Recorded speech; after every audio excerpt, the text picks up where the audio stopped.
The receipt was dated 3 weeks ago. I stood in my walk-in closet at 2:47 in the morning, the small piece of paper trembling between my fingers. The overhead light was too bright, making everything look harsh and unforgiving. I had come in here looking for my gray cardigan because I was cold. The bedroom had felt like a freezer lately, even though Brandon kept the thermostat at 72 degrees. But it was not the temperature that made me cold. It was him. I found the receipt in the inside pocket of his navy blazer. I was not even searching for anything. I had just brushed against it while reaching for my sweater on the top shelf, and the jacket fell. When I picked it up, the paper slipped out and landed face up on the carpet. Lacy Dreams Boutique. That was the name at the top. I knew that store. It was the expensive lingerie shop downtown, the one with the red awning and the window displays that made you blush when you walked past. I had mentioned wanting to go there once about 6 months ago when things between Brandon and me still felt normal. When he still touched me. When he still looked at me like I was someone he wanted. He had laughed and said it was overpriced. A waste of money. But there it was. A receipt for $247. For items I had never seen. For items I had never worn. For items that never came home to me. I sat down on the small ottoman in the corner of the closet, my cardigan forgotten on the floor. My hands were shaking so badly that the receipt rattled like a leaf in wind. I read the item descriptions 3 times, hoping I had made a mistake. Hoping maybe he had bought something for me and hidden it somewhere for a surprise. But I knew better. Brandon had not touched me in 3 months. 3 months of sleeping on opposite sides of our king-sized bed. 3 months of excuses. Too tired from work. Stressed about the Morrison case. Not feeling well. 3 months of me reaching for him in the dark and finding only his cold back turned toward me. I had tried everything. I cooked his favorite meals, pot roast with roasted vegetables and garlic mashed potatoes. I bought new dresses, changed my hair, wore the perfume he used to say drove him crazy. I suggested date nights, weekend getaways, marriage counseling. Every suggestion was met with a dismissive wave or a vague promise of maybe later. And every night, I lay awake wondering what was wrong with me. Was I not pretty enough anymore? Not thin enough? Not interesting enough? I had scrutinized myself in the bathroom mirror until I hated my own reflection. I had cried in the shower so many times that I had lost count. But now, sitting in my closet holding a receipt for lingerie I would never wear, everything suddenly made sense. There was nothing wrong with me. There was someone else. I do not know how long I sat there. The house was silent except for the low hum of the air conditioning and the distant sound of Brandon snoring in our bedroom. Our bedroom. The room where I had been begging for scraps of affection while he saved himself for another woman. My phone buzzed on the dresser outside the closet door. I ignored it. I could not move. I felt like someone had reached inside my chest and scooped out everything that made me human. We had been married for 5 years. Together for 8. I had given this man everything. My trust. My loyalty. My best years. I had turned down a job offer in Atlanta because he did not want to leave the city. I had put off having children because he said we were not ready yet. I had shrunk myself to fit into his life, and now I was discovering that his life had no room for me at all. The tears came then, hot and silent. They rolled down my cheeks and dripped onto the receipt, smudging the ink. Part of me wanted to wake him up right now, to throw the paper in his face and demand answers. Part of me wanted to scream until my throat was raw. But a smaller part, a quieter part, told me to wait. Do not show your hand yet, Amara. Think. Plan. Be smart. That voice sounded like my grandmother. Grandma Ruth had raised me after my mother worked double shifts at the hospital. She had taught me that a woman's greatest power was her patience. Fools react, she always said. Wise women respond. I folded the receipt carefully and slipped it into my robe pocket. Then I wiped my face with the back of my hand and took 3 deep breaths. When I walked back into the bedroom, Brandon was still sleeping, his mouth slightly open, completely unaware that his wife had just discovered his secret. I climbed into bed beside him and stared at the ceiling until the sun came up. The next morning, I made breakfast like nothing had happened. Scrambled eggs, turkey bacon, whole wheat toast. Brandon came into the kitchen wearing his charcoal suit, the one that made him look like the successful attorney he was. He barely glanced at me. I might be late tonight, he said, pouring himself a cup of coffee. Big meeting with the partners. I nodded, keeping my face neutral. Okay. He paused, looking at me over the rim of his mug. For a moment I thought he might say something else. Something human. But then he just grabbed his briefcase and walked toward the door. See you later, he called over his shoulder. The door closed behind him and I was alone. I sat down at the kitchen table and looked around at the life I had built. The custom cabinets I had picked out. The backsplash tiles I had installed with my own hands. The herb garden on the windowsill that I tended every morning. All of it felt like a stage set now. A pretty backdrop for a play that was never real. My phone buzzed again. This time I looked. It was a text from my best friend Tiffany. "Brunch Sunday? Miss your face." I typed back, "Yes. I need to see you." She responded immediately, "Everything okay?" I stared at those two words for a long time. Was everything okay? No, nothing was okay. My husband was buying lingerie for another woman while refusing to touch his own wife. My marriage was a lie. My life was a lie. But I was not going to fall apart. Not yet. I typed, "We need to talk. Sunday." Then I got up, washed the dishes Brandon had left in the sink and got ready for work. I put on my emerald green blouse, the one that brought out the gold in my brown skin. I did my makeup carefully, methodically. Foundation, concealer to hide the dark circles from not sleeping, mascara, lipstick in a deep berry shade. When I looked in the mirror, I did not see a broken woman. I saw a woman who had just woken up. A woman who was done pretending. A woman who was about to stop chasing a man who clearly did not want to be caught. Not because I was giving up on my marriage, but because I was finally ready to choose myself. The next few weeks passed in a strange haze. I went to work. I came home. I cooked dinner. I slept beside a stranger. But underneath the surface, something was shifting inside me. I stopped initiating contact with Brandon. When he came home late, I did not ask where he had been. When he claimed to be tired, I simply said goodnight and rolled over. When he scrolled through his phone with a slight smile on his face, I pretended not to notice. And I watched. I paid attention to things I had been too lovesick to see before. The way he always angled his phone away from me. The new cologne he had started wearing, something woodsy and expensive that I had never smelled before. The gym bag that now lived in his car instead of our garage. Each detail was a piece of a puzzle I was putting together in my mind. Not because I needed more proof. The receipt had been enough. But because I needed to understand the full scope of his betrayal before I decided what to do about it. One night, about a week after finding the receipt, Brandon reached for me in bed. His hand landed on my hip and I felt myself tense. "Amara," he murmured, his voice low. "It has been a while." I lay perfectly still. He was actually touching me. For the first time in months he was reaching out. But something felt wrong. His hand felt wrong on my body.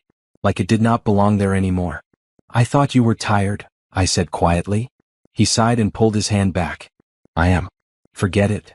He rolled over and within minutes was snoring again. I lay awake, staring at the shadows on the ceiling, and wondered who he had been thinking about when he reached for me. Sunday finally arrived and I drove to meet Tiffany at our usual brunch spot, a cafe with big windows and outdoor seating. She was already there when I arrived, her box braids piled high on her head, wearing a bright coral dress that matched her energy. Tiffany had always been the bold one, the loud one, the one who said what everyone else was thinking. She took one look at my face and her smile faded.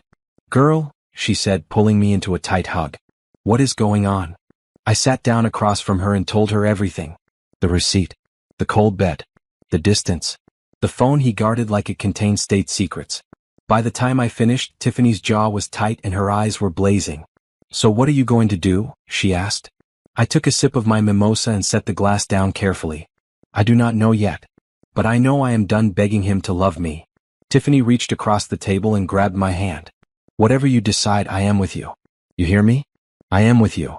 I squeezed her hand back and felt something crack open in my chest. Not despair this time. Something else. Something that felt almost like relief. For the first time in months, I did not feel alone. 2 weeks after finding the receipt, I found the rest. It happened on a Tuesday evening. Brandon had come home from work, eaten the dinner I prepared, and announced he was going to take a shower. He left his phone on the kitchen counter, something he never did anymore. Usually it was glued to his hand or tucked safely in his pocket. But tonight he forgot. The phone sat there beside the fruit bowl, its black screen reflecting the overhead light. I stood at the sink washing dishes and staring at it, my heart pounding so hard I could hear it in my ears. I had two choices. I could ignore the phone and continue living in uncertainty. Or I could look and know for sure. I chose to know. My hands were wet and soapy as I dried them quickly on the dish towel. I could hear the shower running upstairs, the pipes creaking in that old familiar way. I had maybe 10 minutes. Maybe less. Brandon's passcode was his mother's birthday. He had never changed it since the day we met. I typed it in and the screen opened to his home page, and for a moment everything looked normal. Work emails. Sports apps. News alerts. Then I opened his messages. Her name was Simone. The text went back 8 months. 8 months of conversations I knew nothing about. 8 months of lies. I scrolled through them with a strange calm, like I was reading about someone else's life. The early messages were professional. Discussions about case files and court dates. She worked at his firm, a paralegal named Simone Hayes. I had probably met her at one of Brandon's work events without even knowing. But the tone shifted around month 3. The messages became personal. Inside jokes I did not understand.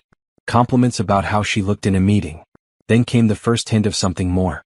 I cannot stop thinking about last night, she had written. Brandon's response, neither can I. When can I see you again? I kept scrolling. The messages became explicit. Detailed descriptions of things they had done together. Plans for hotels and weekend trips when he told me he had work conferences. Photos that burned themselves into my brain. Photos of her in the lingerie from that receipt. Photos of him looking at her with an expression I had not seen on his face in years. The shower was still running. I had time. I kept going. The more recent messages were the ones that hurt the most. Not because they were more graphic, but because they showed me exactly who my husband had become. Simone, when are you going to tell her? Brandon, soon. I just need to handle this carefully. She is fragile. Simone, she's holding you back. You deserve better. Brandon, I know. Be patient. I have a plan. Simone, I am tired of waiting. Brandon, I told you, cutting off intimacy is step 1. She will get frustrated and start fights. Then I will have grounds for the divorce. I will not look like the bad guy. There it was. In plain text. His plan. He had been denying me on purpose. Not because he was tired. Not because he was stressed. Because he was trying to provoke me into becoming the villain in his story. He wanted me to lose my temper. He wanted me to give him a reason to leave. He wanted to walk away looking innocent while I looked crazy. I felt something cold settle in my stomach. All those nights I had cried myself to sleep, wondering what was wrong with me. All those days I had bent over backward trying to please him. All that time he had been playing me like a game. And I had almost fallen for it. The shower turned off upstairs. I heard the bathroom door open and Brandon's footsteps moving toward the bedroom. I quickly took screenshots of everything. Every text. Every photo. Every plan he had made with that woman. I sent them to my own email and deleted the evidence from his messages so he would not know I had seen. Then I placed his phone back exactly where it had been and returned to the sink. When Brandon came downstairs in his sweatpants and t-shirt, his hair still damp from the shower, I was calmly drying the last dish. Smells good in here, he said, reaching for his phone. Roast chicken, I replied, not looking at him. Your favorite. He grunted a response and sat down on the couch, already absorbed in whatever was on his screen. Probably texting her. Telling her that his plan was working. That his wife was cooking him dinner like a good little fool. I finished cleaning up the kitchen and went upstairs to our bedroom. I sat on the edge of the bed and stared at the wall. So this was my marriage. A manipulation. A scheme. A man who promised to love me forever was actively plotting my destruction. Not because I had done anything wrong. But because he had found someone new and could not be bothered to have an honest conversation. I thought about my grandmother again. Grandma Ruth had been married to my grandfather for 52 years before he passed away. She always said that marriage was not about perfection. It was about showing up. About choosing each other every day even when it was hard. Brandon had stopped choosing me a long time ago. And now I knew exactly when and why. The question was, what was I going to do about it? Part of me wanted to confront him immediately. To throw every screenshot in his face and watch him squirm. To see the panic in his eyes when he realized he had been caught. But that would be exactly what he wanted. A fight. An explosion. Grounds for divorce that made him look like the victim. No. I was not going to give him that satisfaction. I was going to beat him at his own game. The next morning I called in sick to work. Brandon had already left for the office, probably to see Simone, and I had the house to myself.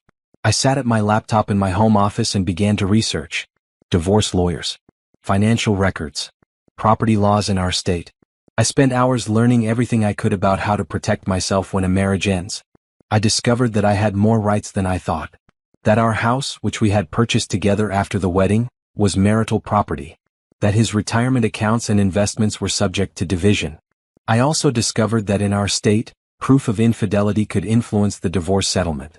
The judge had discretion to award more to the wrong spouse, especially if the cheating partner had used marital funds on the affair.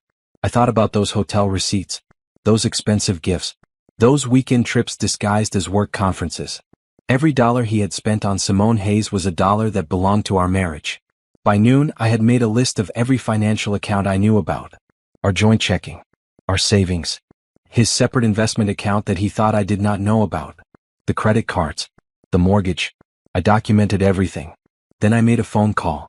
Law Office of Patricia Okonkwo. How may I help you? I need to schedule a consultation, I said. For a divorce. The appointment was set for the following week. I wrote it in my calendar as dentist appointment and cleared my afternoon schedule. That evening when Brandon came home, I greeted him with a smile. I had made his favorite dinner again. I asked him about his day and listened to him lie about meetings and deadlines. I laughed at his jokes and agreed when he said he was thinking about buying a new car. And the whole time I felt nothing. It was strange, that absence of emotion. For months I had been drowning in feelings. Sadness, confusion, loneliness, desperation. But now that I knew the truth, all of that had evaporated. In its place was something hard and clear. Something that felt like survival. Brandon seemed pleased by my mood. He actually sat next to me on the couch after dinner, something he had not done in weeks. He even put his arm around me while we watched television. "This is nice," he said. "We should do this more often." "Yes," I agreed, keeping my voice pleasant. "We should." Inside, I was counting the days until my appointment with the lawyer. Counting the days until I could begin building my escape. Counting the days until I walked away from this man and never looked back. He thought he was the one in control. He thought I was sitting here grateful for any crumb of attention he threw my way. He thought I would keep chasing him until I made myself the villain in his story. But he had no idea who he was dealing with. Grandma Ruth did not raise a fool. She raised a woman who knew how to wait. A woman who knew how to plan. A woman who knew that revenge was not about explosions and confrontations. It was about walking away with your dignity intact and watching the other person crumble. And that was exactly what I intended to do. Patricia Okonkwo's office was on the 14th floor of a glass building downtown. The waiting room had leather chairs, fresh flowers on every surface, and artwork that probably cost more than my car. It was the kind of place that screamed success. The kind of place where winners came to win. I was going to be one of them. The receptionist, a young man in a crisp white shirt, offered me water or coffee while I waited. I took the water and sat by the window looking out at the city below. From up here, everything looked small and manageable. The streets, the cars, the people going about their lives without knowing that mine was falling apart. But I was not falling apart. I was rebuilding. "Mrs. Thompson?" The receptionist's voice interrupted my thoughts. "Ms. Okonkwo is ready for you." Patricia Okonkwo was exactly what I had hoped for. She was a tall woman in her mid-40s with short natural hair and sharp eyes that missed nothing. Her office was lined with bookshelves and framed awards. When she stood to shake my hand, her grip was firm and confident. "Please sit down," she said, gesturing to the chair across from her desk. "Tell me why you are here." I had rehearsed what I was going to say, but when I opened my mouth, the words came out differently than I planned. "My husband is having an affair," I said. "He has been sleeping with another woman for at least 8 months. He has been deliberately withholding intimacy from me to try to make me start fights so he can blame the divorce on me. And I want to leave him without losing everything I have worked for." Patricia nodded slowly, taking notes on a legal pad. "Do you have evidence of the affair?" "Yes." I pulled out my phone and showed her the screenshots. Texts, photos, plans. All of it. She scrolled through the messages with a neutral expression. Nothing surprised her. She had probably seen it all before. "This is good," she said finally. "This is very good. What else do you have?" I handed her the folder I had prepared. Financial records, property documents, everything I could gather.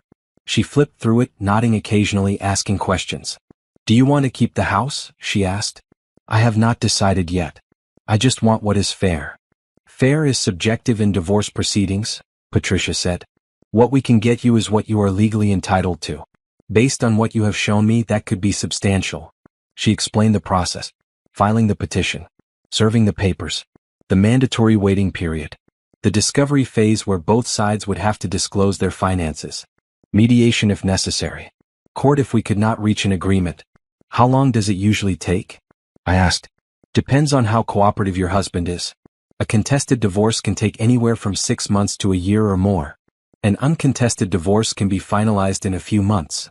I nodded. "He will fight it. He does not like to lose." Patricia smiled for the first time.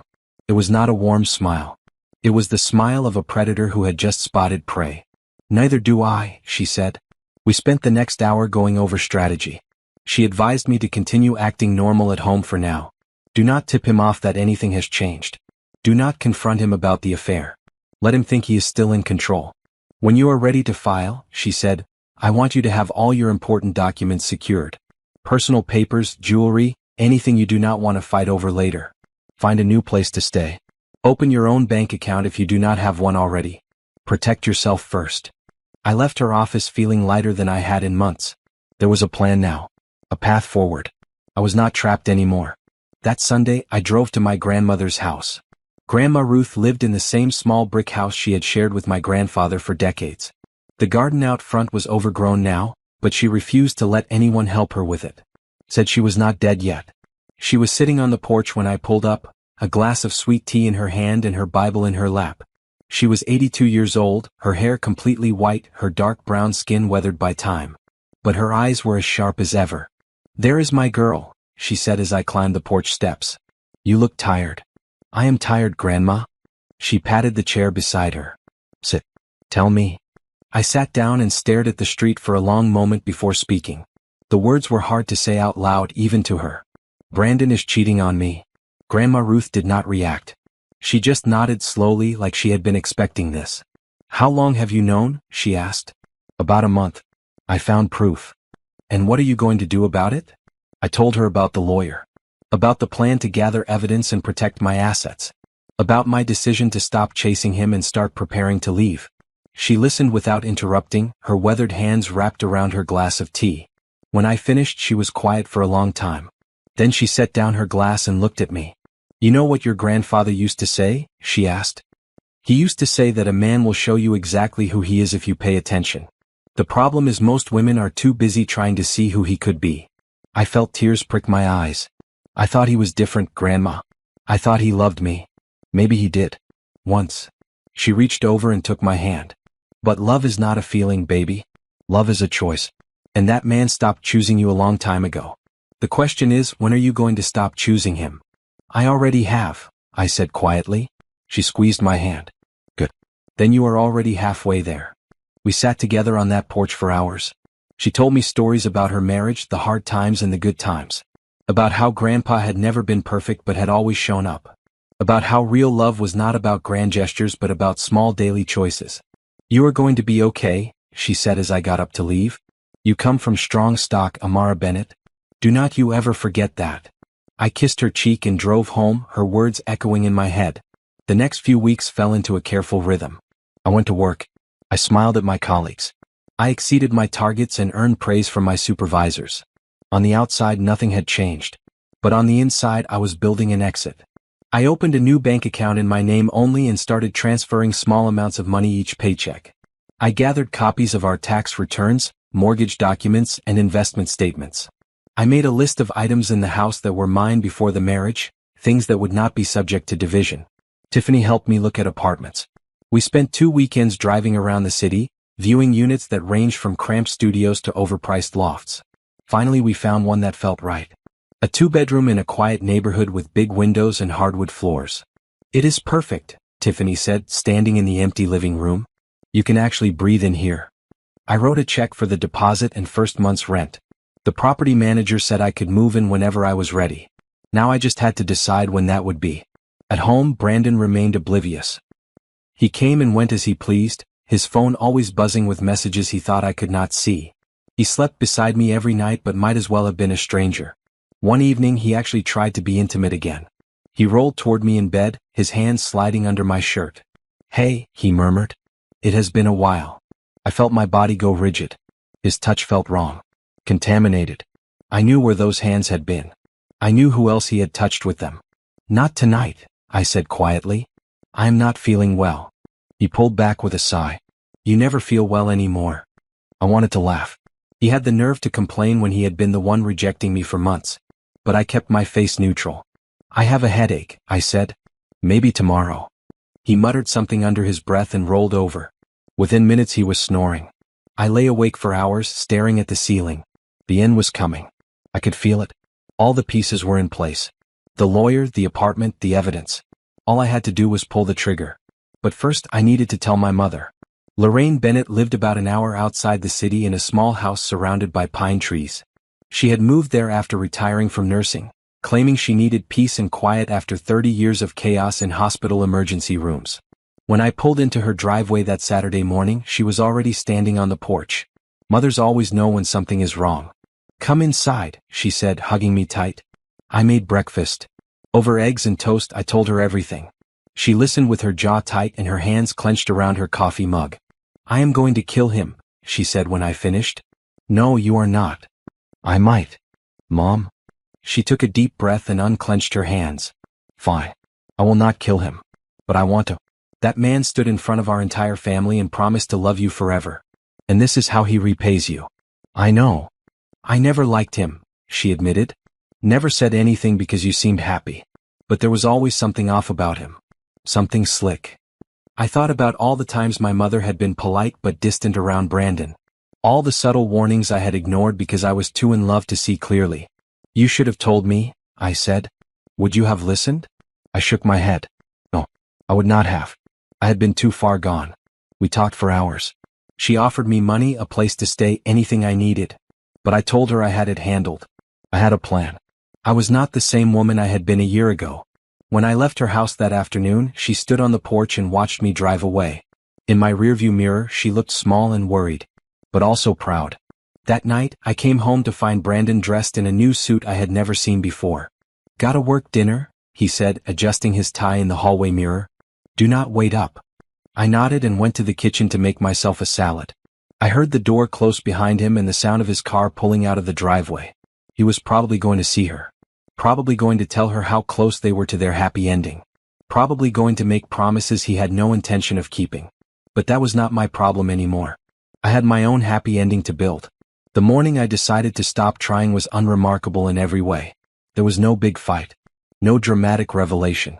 No final straw that broke my back. I simply woke up, looked at Brandon sleeping beside me, and realized I did not care anymore. For months I had been chasing him. Trying to get his attention. Trying to fix whatever was broken between us.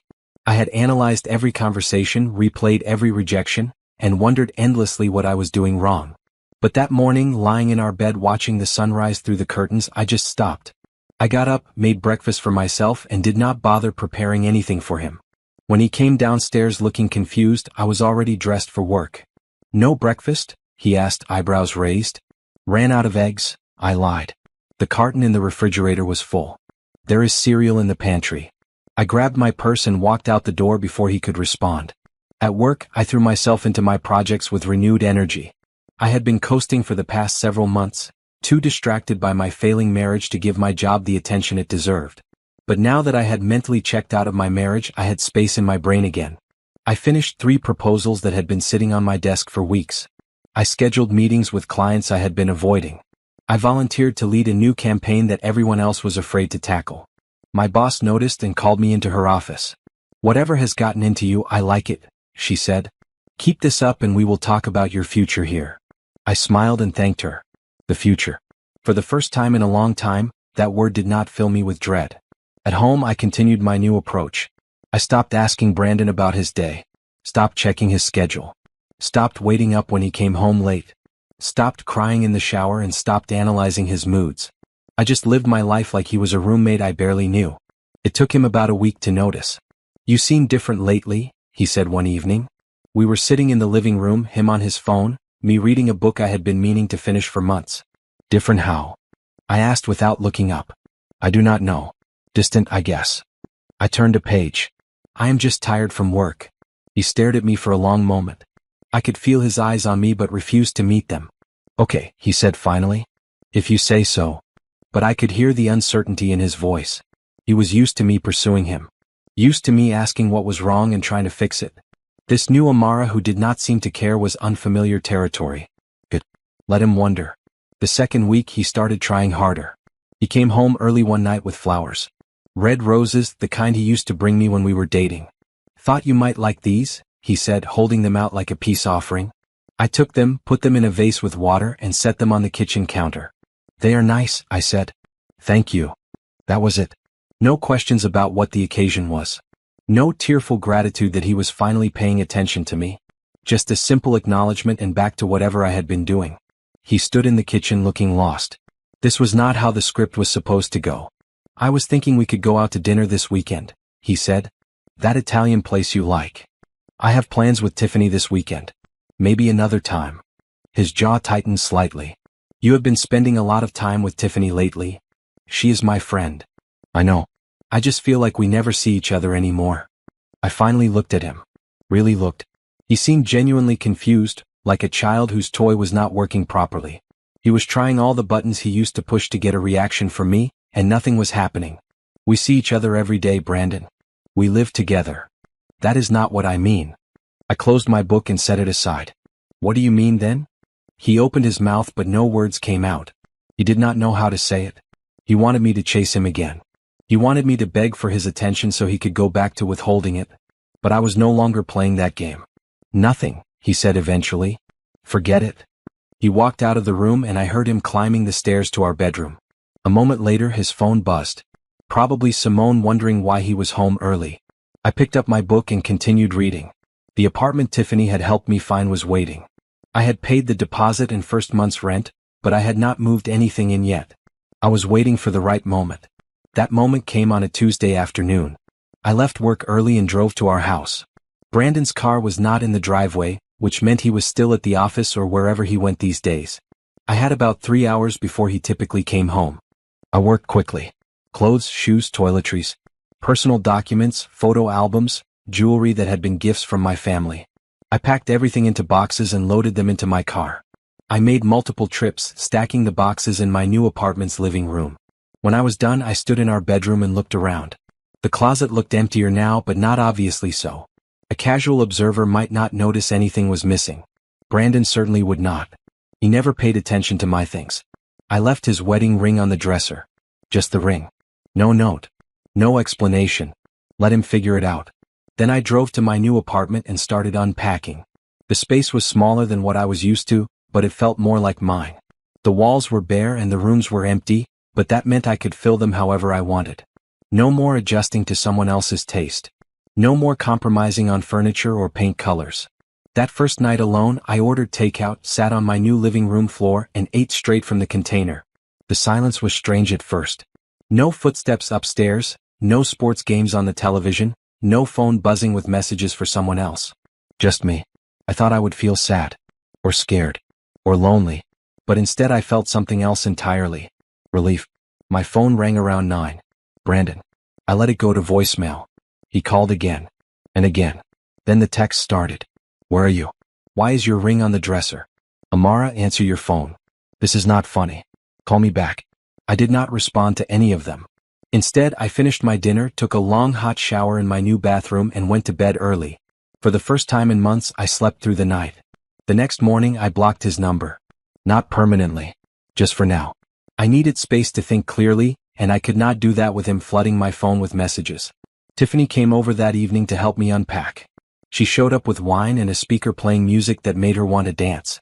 Look at you, she said, spinning around my empty living room. Living your best life. It does not feel real yet. It will. She pulled me into a hug. I'm so proud of you. This was the hardest part and you did it. I hugged her back and felt tears prick my eyes. Not sad tears. Something else. Maybe gratitude. Maybe hope.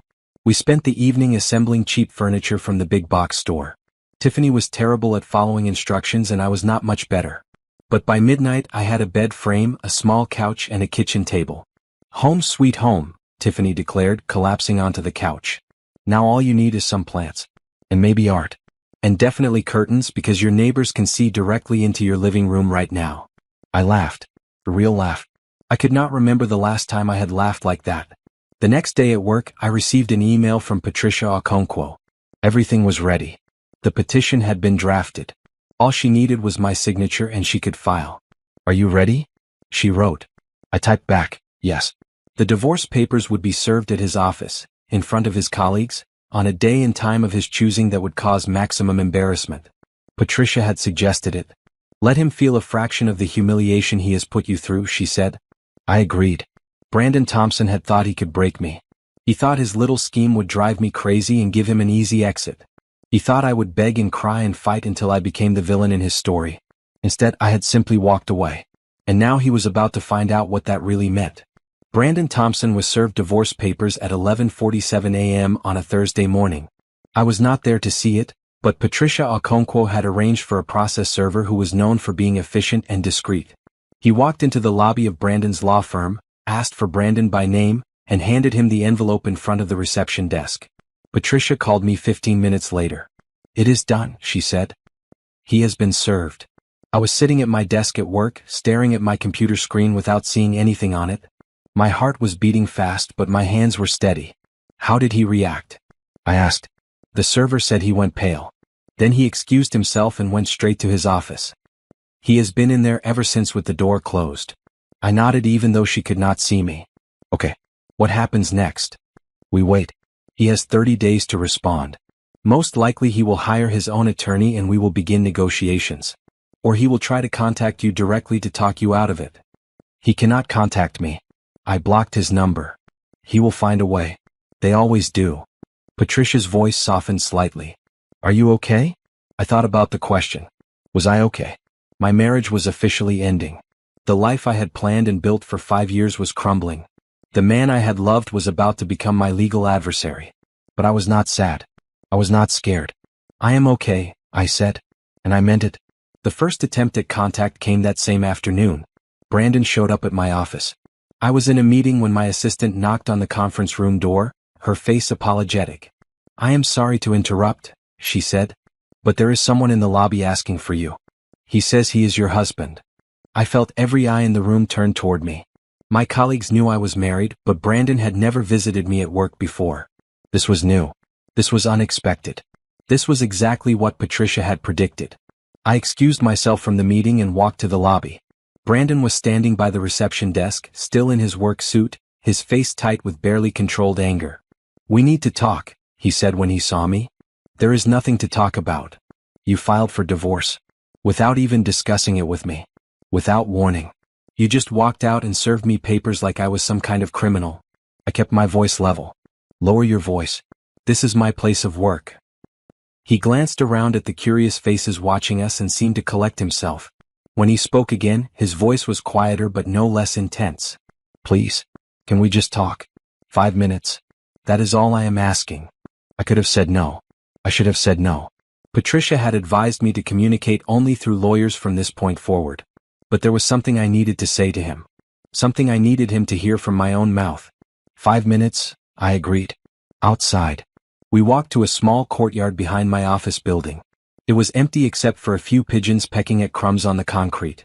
Brandon stood across from me, his hands in his pockets, looking at me like he had never seen me before. "Why?" he asked. "Why are you doing this?" "You know why." "No, I do not. Everything was fine. We were working through things. And then suddenly you just disappear. You take your clothes. You leave your ring. You file for divorce without saying a single word to me. What am I supposed to think?" I stared at him. He really was clueless. Or pretending to be. Either way, I was done playing along. "I know about Simone," I said quietly. His face went white. For a moment he did not move. Did not speak. Did not even seem to breathe. "What?" "Simone Hayes. Your paralegal. Your girlfriend for the past 8 months. I know about the hotels. I know about the gifts. I know about your little plan to cut off intimacy from me so I would start fights and give you grounds for divorce." He opened his mouth but nothing came out. "I have screenshots of every text message. Every photo. Every conversation where you two discussed how to get rid of me. My lawyer has copies of everything." Brandon's face shifted from white to gray. I watched him realize in real time that he was not as clever as he thought he was. "Amara," he started. "I can explain. I do not want your explanation. I do not want your apology. I do not want anything from you except what I am legally entitled to in our divorce. Can we at least try counseling? I made a mistake. A terrible mistake. But I still love you." I felt something cold and hard settle in my chest. "You do not love me. You have not loved me in a long time. You just did not want to be the one who looked bad when it ended." "That is not true." "It is true. I read the messages, Brandon. I know exactly what you planned. You wanted me to be the crazy wife who drove you away. You wanted sympathy from your family and friends while you walked off into the sunset with your side piece. Well, that is not going to happen." He stepped toward me, reaching for my hand. I stepped back. Do not touch me, I said. We're done. The only communication between us from now on will be through our attorneys. Amara, please. Goodbye, Brandon. I turned and walked back into my building. I did not look back. I did not need to. I could feel his eyes on me the entire way, watching his perfect plan fall apart. That night, he tried to call me from different numbers. 3 different phones, all numbers I did not recognize. I blocked each one after the first ring. Then he tried email. Long, rambling messages alternating between apologizing and blaming me. I forwarded every email to Patricia without reading past the first line.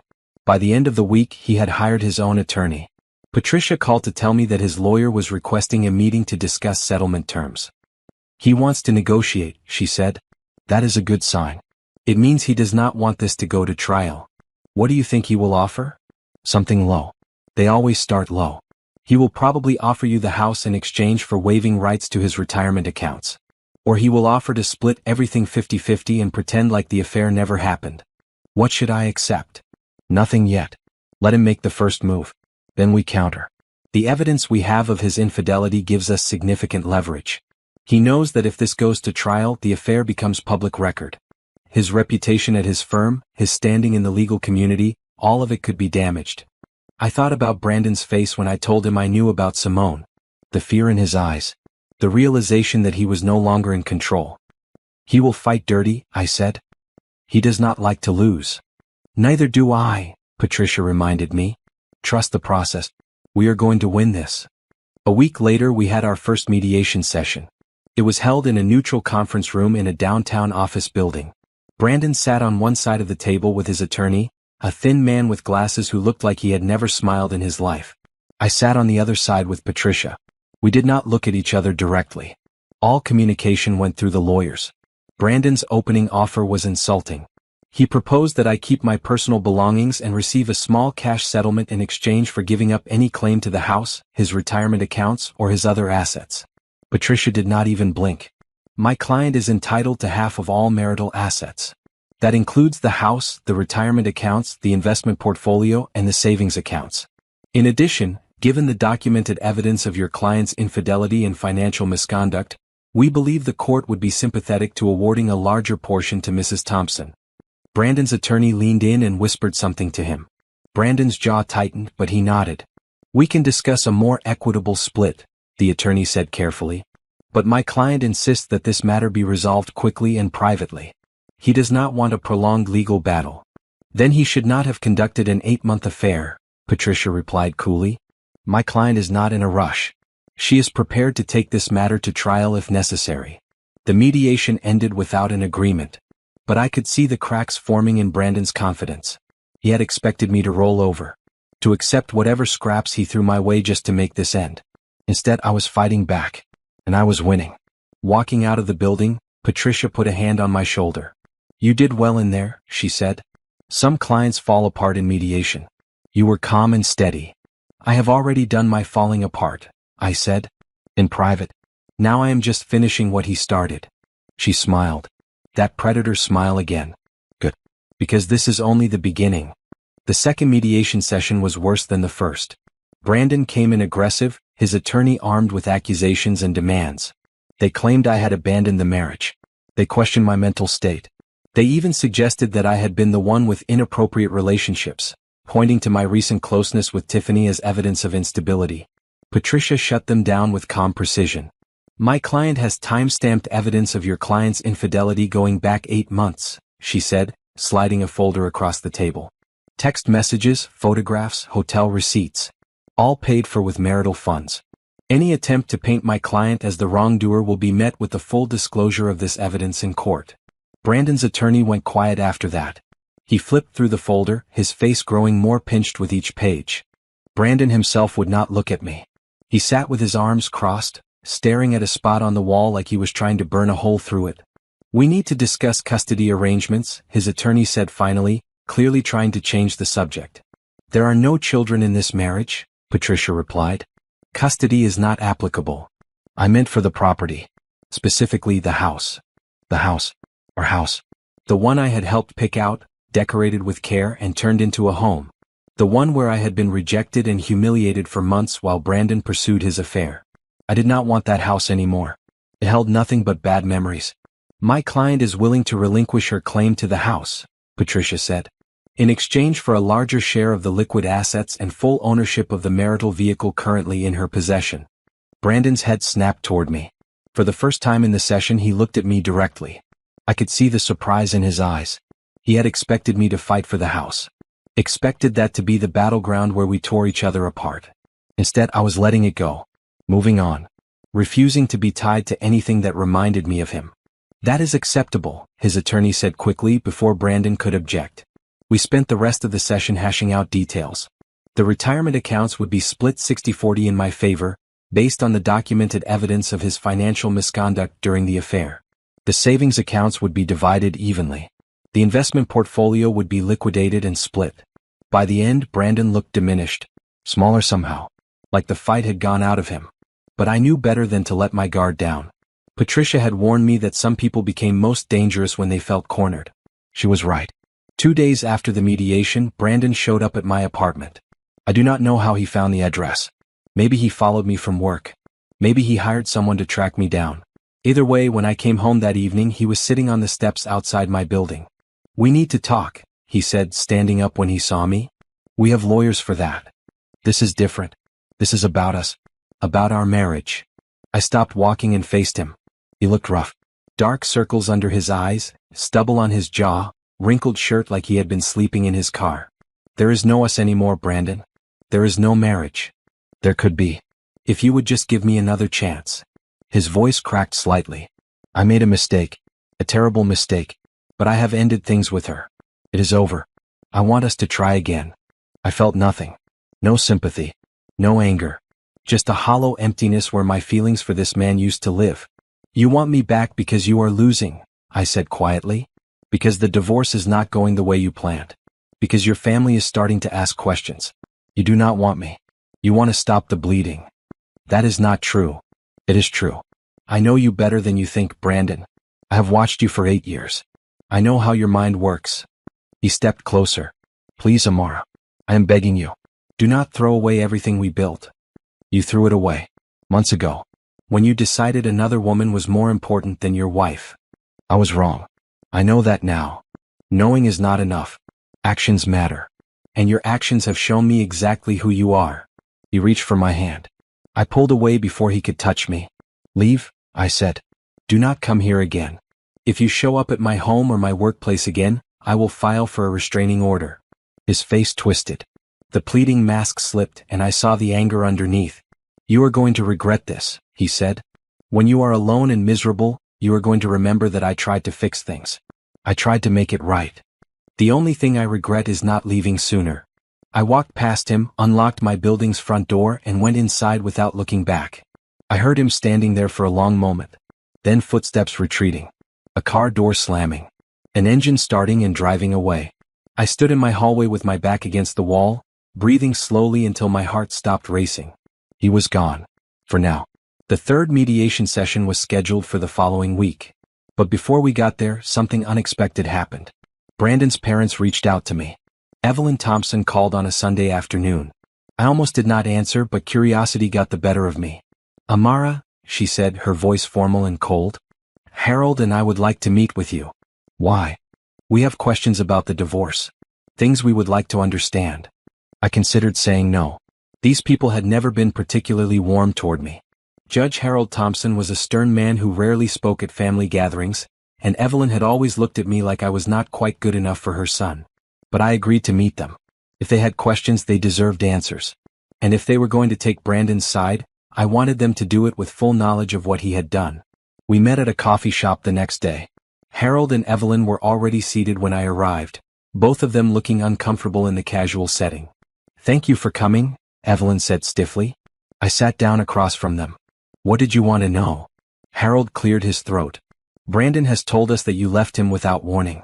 That you filed for divorce based on misunderstandings and refused to discuss things. Is that what he told you? Yes. I reached into my purse and pulled out a printed copy of the text messages. The same ones Patricia had shown Brandon's lawyer. The same ones that documented his affair in explicit detail. This is the truth, I said, sliding the papers across the table. They read together, their faces changing as they progressed through the messages. Evelyn's hand went to her mouth. Harold's jaw tightened so hard I could see the muscles jumping. When they finished, there was a long silence. "We did not know," Evelyn said finally, her voice small. "He told us you were having problems. That you were drifting apart. He never mentioned his girlfriend of 8 months? I am not surprised." Harold looked up at me. "We apologize. On behalf of our family. This is not how we raised him." I nodded but said nothing. Their apology did not change what had happened. But it felt validating somehow. To have them acknowledge that their son was not the victim he claimed to be. "We will not interfere in the divorce proceedings," Harold continued. "But we want you to know that we do not support what he did. And if there is anything we can do." "There is nothing," I said. "I just need it to be over." They nodded. We finished our coffee in awkward silence, then went our separate ways. Later that week, Patricia called with news. "Brandon's attorney is pushing for a quick settlement," she said. "I think his parents got involved. They want this resolved quietly before it damages the family reputation." "What are they offering?" "The house, the full 60-40 split on retirement, all liquid assets divided evenly, and he will pay your attorney's fees." I was silent for a moment. It was more than I had expected. More than I had hoped for. "What do you think?" I asked. "I think it is a fair offer. If you accept, we can finalize everything within the next few weeks." I thought about what I wanted. Not revenge. Not victory. Just freedom. "Accept it," I said. "I want this done." Patricia said she would handle everything. All I had to do was sign the papers when they were ready. That night, I sat in my apartment and looked around at the life I had built in just a few weeks. It was small. Simple. Entirely mine. For the first time since this all began, I felt truly at peace. The divorce was finalized on a rainy Wednesday in October. Patricia called me with the news while I was at work, reviewing a presentation for a major client meeting. "It is done," she said. "The judge signed off this morning. You are officially divorced." I thanked her, hung up the phone, and stared at my computer screen for a long moment. 5 years of marriage reduced to a signature on a piece of paper. It should have felt bigger somehow. More momentous. But mostly it just felt like relief. That evening, Tiffany took me out to celebrate. We went to a restaurant we had loved in college, a small place with mismatched chairs and the best pasta in the city. "To new beginnings," Tiffany said, raising her glass of red wine. "To new beginnings," I echoed. We ate too much, drank too much, and laughed until our sides hurt. It felt like being young again. Before marriage, before heartbreak, before I learned what betrayal really meant. "So what now?" Tiffany asked over dessert. "What is the next chapter?" I had been thinking about that a lot lately. My job was going well. I had just been promoted to senior marketing manager, the position I had been working toward for years. My apartment was starting to feel like home. I had even started exercising again, something I had abandoned during the worst months of my marriage. "I want to do something more," I said. "Something bigger. I have been thinking about starting my own consulting firm." Tiffany's eyebrows went up. "Really? Why not? I have the experience. I have the contacts. And I am tired of building someone else's dream." "I love it," Tiffany declared. "I will be your first client." I laughed. "You do not need marketing consulting." "Maybe not. But I believe in you. And that is what matters." The idea of starting my own business had been growing in the back of my mind for months. During all those sleepless nights in my marriage, when I lay awake wondering what was wrong with me, I had also been thinking about what I really wanted from life. Not what Brandon wanted. Not what anyone expected of me. What I wanted. I wanted independence. I wanted to create something that was entirely mine. I wanted to prove, mostly to myself, that I could build a life worth living on my own terms. The weeks after my divorce finalized were busy. I worked on my business plan in the evenings after my regular job. I researched competitors, identified potential clients, and calculated startup costs. It was exhausting but exhilarating. Then, at a business conference downtown, I ran into Derek Foster. I had not seen Derek since college. We had been in the same marketing program, and he had always stood out as the most ambitious person in our class. While the rest of us were worried about getting jobs after graduation, Derek was already planning his first startup. He had done well for himself. Very well. His tech company had grown into one of the most successful in the region, and his name regularly appeared in business publications as an innovator to watch. "Amara Bennett?" he said, approaching me during a networking break. "I cannot believe it. How long has it been?" "Too long," I admitted, shaking his hand. "I have been following your success. Impressive stuff." "Thanks. What about you? Still at the same firm? For now. But I am working on something new. We talked for the rest of the conference. Derek was easy to talk to, genuine and curious without being pushy. When I mentioned my plans to start a consulting firm, his eyes lit up. I love that, he said. The market is wide open for someone with your experience. Have you thought about your target clients? Small to medium businesses that cannot afford big agency fees but need professional marketing strategies. That is smart. There is a huge gap there. He pulled out his business card. Let me know when you launch. I might be able to send some referrals your way. I took the card and thanked him. As I walked away, I noticed that I was smiling. Not because of any romantic interest, but because for the first time in months, someone was seeing me as a professional instead of a divorced woman picking up the pieces. That encounter gave me the push I needed. Over the next few weeks, I finalized my business plan and took the leap. I gave notice at my job, which my boss accepted with disappointment but understanding. I filed the paperwork to register my LLC. I designed a simple website and ordered business cards. Bennett Marketing Consulting.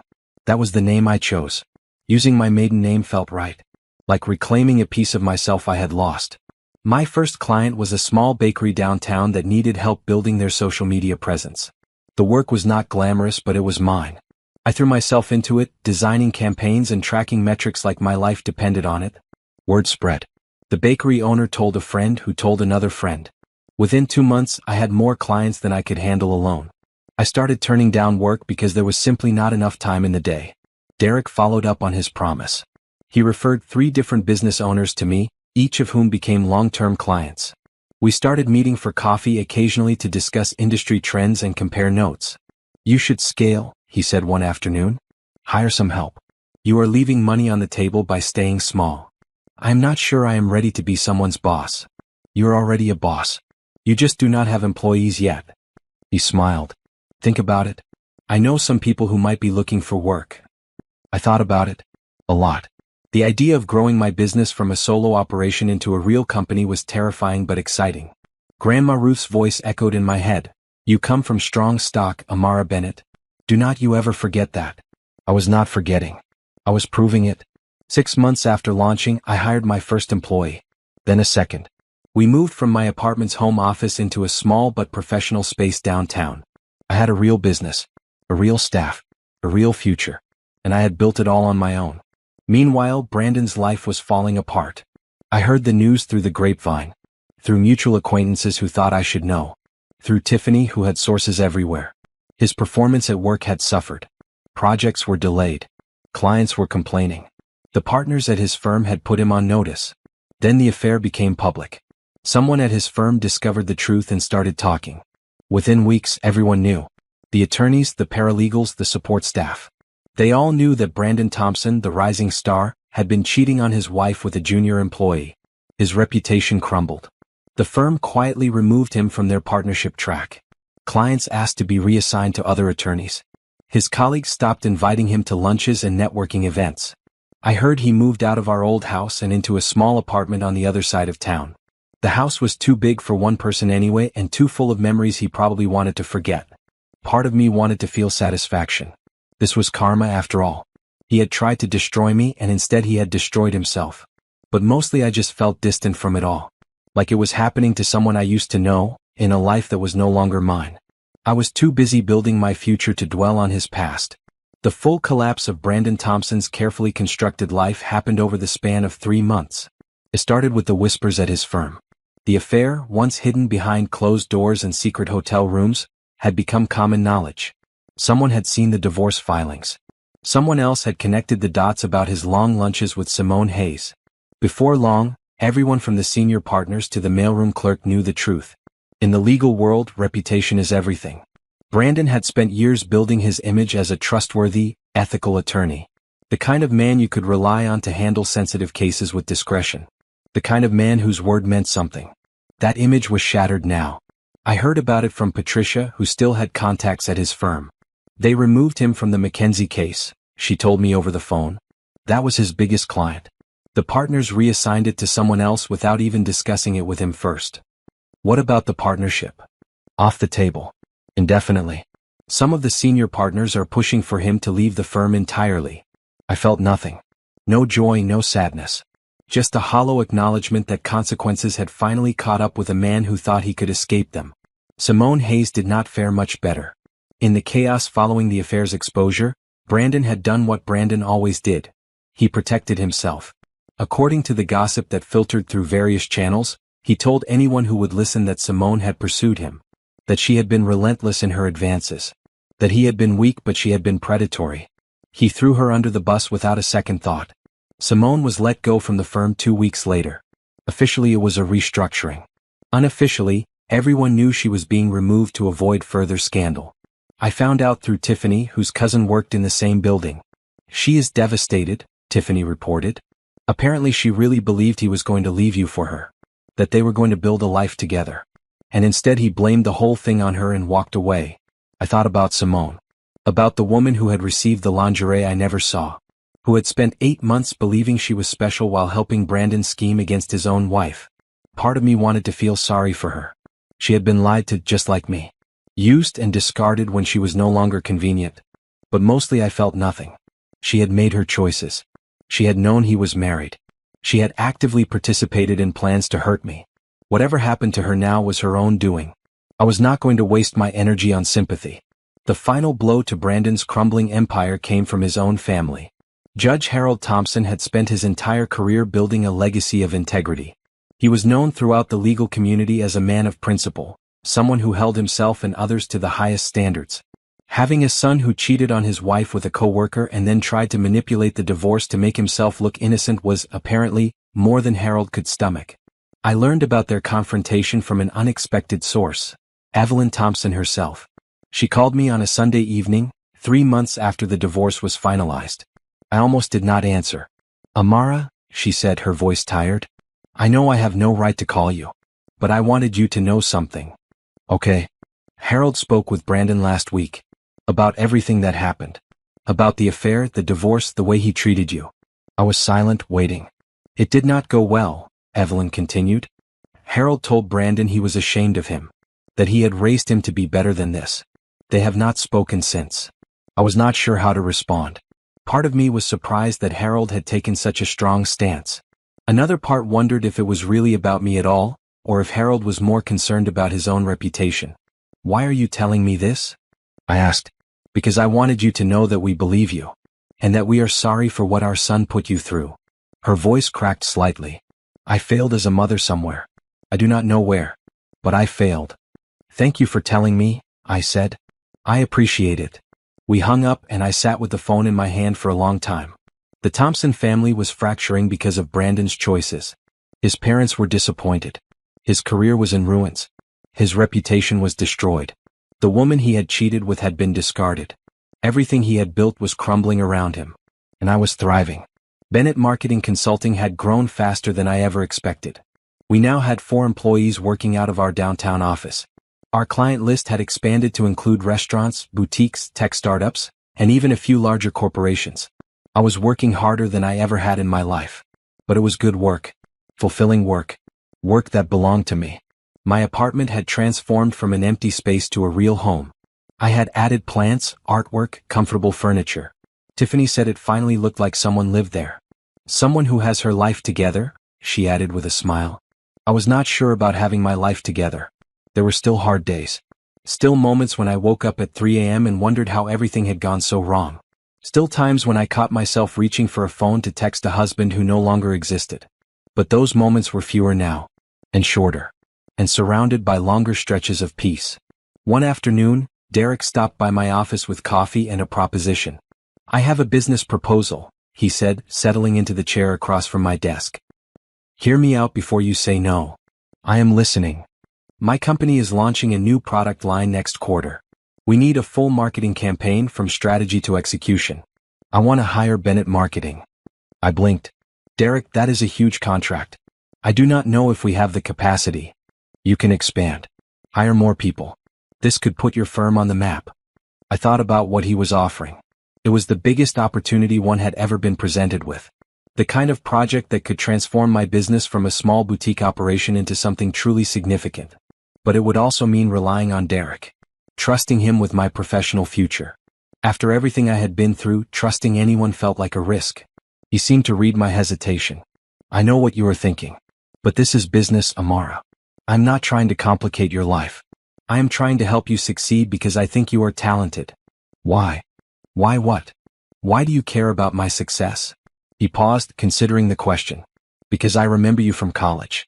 You were the smartest person in our program. You had ideas and ambition and drive. And then you disappeared into someone else's life. Someone who did not deserve you. I felt my face flush. You heard about the divorce. Everyone heard about it. Brandon Thompson is not exactly keeping a low profile these days.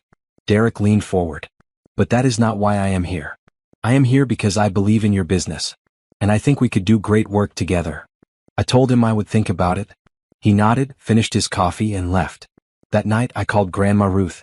What should I do? I asked her. It is a big opportunity but a big risk. Baby, every good thing comes with risk, she said. The question is whether you are running towards something or running away from something. What do you mean? Are you hesitating because you think it is a bad idea? Or because you are scared of trusting again? I thought about her question for a long time after we hung up. The truth was I was scared. Scared of depending on anyone. Scared of being vulnerable. Scared of what might happen if I let someone into my professional life the same way I had let Brandon into my personal one. But fear was not a reason to say no. Fear was a reason to be careful. And I could be careful while still moving forward. The next morning I called Derek and accepted his proposal. 7 months after the divorce was finalized, Brandon Thompson showed up at my office. It was a Tuesday afternoon. I was in the middle of reviewing campaign analytics when my assistant knocked on my door. There is someone here to see you, she said, her face uncertain. He says his name is Brandon Thompson. I felt my stomach drop. For a moment, I considered having her tell him I was not available. But running from this would not make it go away. Send him in, I said. Brandon walked into my office looking nothing like the confident attorney I had married. He had lost weight. His suit did not fit properly anymore. His eyes had a desperate quality I had never seen before. Thank you for seeing me, he said, standing awkwardly in front of my desk. What do you want, Brandon? He sat down without being invited, clasping his hands together like he was praying. I made a mistake, he started. You have said that before. I know. But this time I mean it. I have had months to think about everything. About what I did. About what I lost. He looked up at me, his eyes red-rimmed. I want us to try again. I stared at him, trying to understand if this was real or some kind of manipulation. Try again, I repeated flatly. Yes. I know I hurt you. I know I destroyed your trust. But I have changed, Amara. I have been seeing a therapist. I've been working on myself. I understand now why I did what I did. Why did you do it? Because I was scared. Scared of how much I needed you. Scared of being vulnerable. So I pushed you away instead. I created distance so I could protect myself. He leaned forward. But I see now that I was protecting myself from the best thing in my life. It was almost impressive how sincerely he could lie. How earnestly he could twist reality to serve his purposes. A year ago I might have believed him. I might have been desperate enough to grab onto any hope of saving my marriage. But I was not that woman anymore. You created distance by sleeping with another woman for 8 months, I said calmly. You created distance by deliberately withholding intimacy so you could make me look like the problem. You created distance by planning your exit strategy while lying to my face every single day. I know all of that. And I am sorry. Sorry is not enough, Brandon. Sorry does not undo what you did. Sorry does not rebuild trust that has been completely destroyed. He reached across my desk, trying to take my hand. I pulled away before he could touch me. Please, he said. Give me another chance. I will spend the rest of my life making it up to you. I will do whatever it takes. I thought about everything he had put me through. The months of crying myself to sleep. The shame of discovering his affair. The pain of realizing that our entire marriage had been a lie. And then I thought about everything I had built since walking away. My business. My independence. My self-respect. No, I said. Amara, please. No. I'm not going to give you another chance. I'm not going to let you back into my life. What we had is over, and it has been over for a long time. His face twisted. The mask of contrition slipped, and I saw something harder underneath. Anger. Resentment. The same ugliness that had driven him to betray me in the first place. You are making a mistake, he said, his voice losing its pleading tone. You think you are better off without me? Look around. You are running a tiny little business out of a rented office. You live alone. You have no one. I smiled. It surprised both of us. I have myself, I said. For the first time in years I have myself. And that is worth more than anything you could ever offer me. He stood up, his chair scraping against the floor. You will regret this, he said. When you realize what you threw away, you will come crawling back. And I will not be there. Good. I am counting on it. He stared at me for a long moment, then turned and walked out of my office. I heard his footsteps retreat down the hallway, the door to the stairwell slam behind him. He was gone. For good this time. I sat at my desk for a long while after he left, waiting for the tears to come. Waiting for the regret to hit. Waiting for some sign that I had made the wrong choice. But all I felt was peace. The door opened again and my assistant poked her head in. Are you okay? I am better than okay, I said. Can you cancel my afternoon meetings? I need to go see my grandmother. Grandma Ruth was sitting on her porch when I arrived, a glass of sweet tea in her hand and her Bible in her lap. The garden was still overgrown, but I noticed someone had trimmed the bushes near the steps. There is my girl, she said as I climbed the porch. You look different. Different how? Lighter. Like someone took a weight off your shoulders. I sat down beside her and told her about Brandon's visit. About his attempt to reconcile. About my refusal. About the peace I felt afterward. She listened without interrupting, nodding occasionally. You did the right thing, she said when I finished. Some men can change. But some men just learn new ways to lie. You learn the difference, and that is wisdom. I was afraid I would feel sad. Or have doubts. Do you? I thought about it honestly. No. I feel free. She reached over and took my hand, her weathered fingers warm against my skin. That is because you finally chose yourself, baby. After all those years of putting him first, you finally put yourself first. And there is nothing more powerful than a woman who knows her own worth. We sat together on that porch until the sun started to set, talking about everything and nothing. About my business and her garden. About my mother and my childhood. About the future I was building. When I left, she stood on the porch and waved until my car disappeared around the corner. Driving home, I thought about everything that had happened in the past year. The betrayal. The divorce. The rebuilding. It had been the hardest 12 months of my life. But also the most important. I had walked into that marriage believing I needed Brandon to be complete. I had walked out of it knowing I was complete all on my own. And nothing, not even his final pathetic attempt at reconciliation, could take that from me. 1 year later, everything was different. The launch party for Bennett Marketing's new division was held on a Friday evening in late September. We had rented out the rooftop of a downtown hotel, strung lights across the railings, and filled the space with flowers and champagne. It was bigger than anything I had ever done before. Bigger than anything I had ever dreamed. I stood by the railing in a deep maroon dress, watching the city lights spread out below me. The air was cool but not cold, and the sky was clear enough to see stars even through the urban glow. Quite a view, Derek said, appearing beside me with 2 glasses of champagne. He handed me one. Quite a night, I agreed. The partnership with his company had been even more successful than we had hoped. The marketing campaign we created together had generated millions in revenue and earned recognition across the industry. Other companies had taken notice. Our client list had tripled. We had moved into a larger office and hired 6 new employees. Bennett Marketing was no longer a small boutique firm. It was a real player. I have a confession, Derek said, leaning against the railing beside me. What is that? When I first approached you about that contract, I was not just interested in your marketing skills. I raised an eyebrow. Oh. I remembered you from college, Amara. You were brilliant back then and you are even more brilliant now. But it was not just your talent that caught my attention. I felt my cheeks warm slightly. Derek. I am not trying to make things weird, he said quickly. I know you just went through a lot. And I know you need time. But I wanted you to know that I admire you. As a professional and as a person. I looked at him. Really looked. He was a good man. Successful but grounded. Ambitious but kind. The kind of man I might have overlooked a year ago because I was too busy trying to fix a broken marriage. Thank you for telling me, I said. Does that mean you might be open to having dinner sometime? Not a business dinner. A real dinner. I thought about it. The idea of dating again still felt strange. Foreign. Like wearing clothes that did not quite fit yet. But maybe that was okay. Maybe I did not have to have everything figured out. Maybe I could just take one step at a time and see where it led. Maybe, I said. Ask me again in a few months. He smiled. I can do that. We stood together watching the party below. My employees mingling with clients. Tiffany laughing too loud at something someone said. My mother talking seriously with Patricia, probably about legal matters I did not want to know about. Everyone I cared about was here. Everyone who had supported me through the worst year of my life. Grandma Ruth was at home, too frail now to travel to events like this.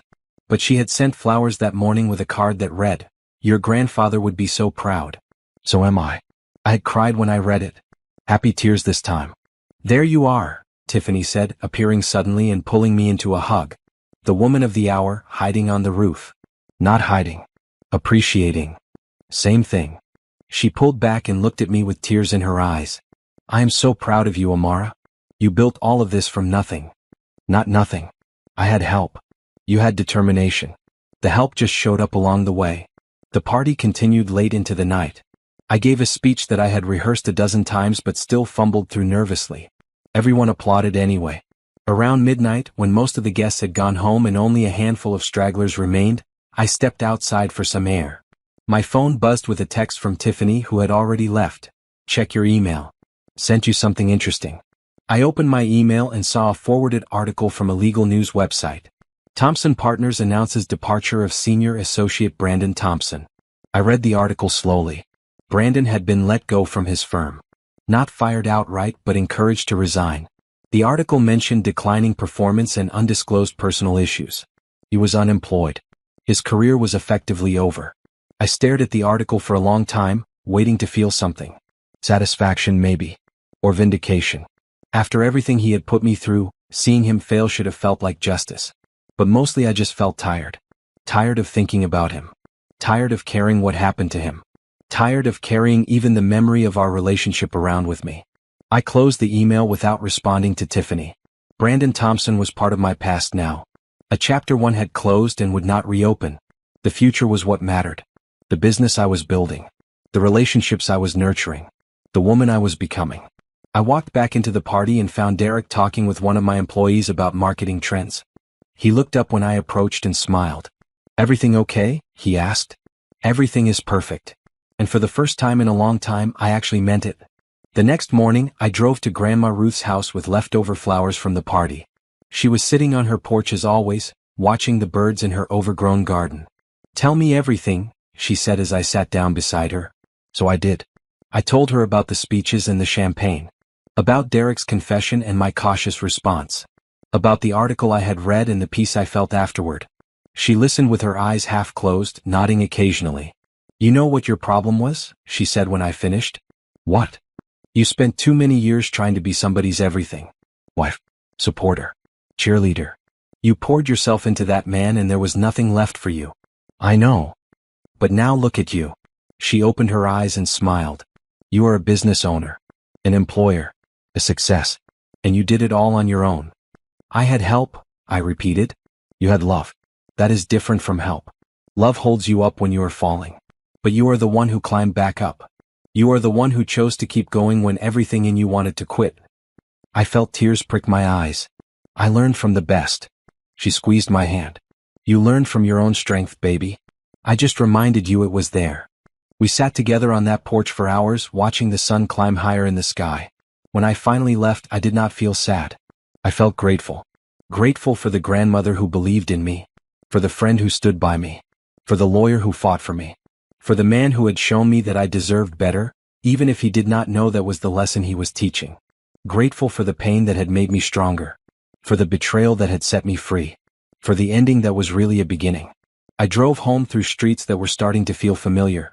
Past my office building with its big windows and growing staff. Past the coffee shop where Derek and I had first reconnected. Past the apartment that had become my sanctuary. My phone buzzed with a reminder about a meeting tomorrow. About a deadline next week. About a life that was busy and full and entirely my own. Brandon Thompson had thought I would beg when he cut off intimacy. He thought his little scheme would break me down until I became the villain he needed. But he was wrong. I stopped chasing. I walked away. And I built something better from the ashes of what he destroyed. That was not revenge. That was survival. And it was only the beginning.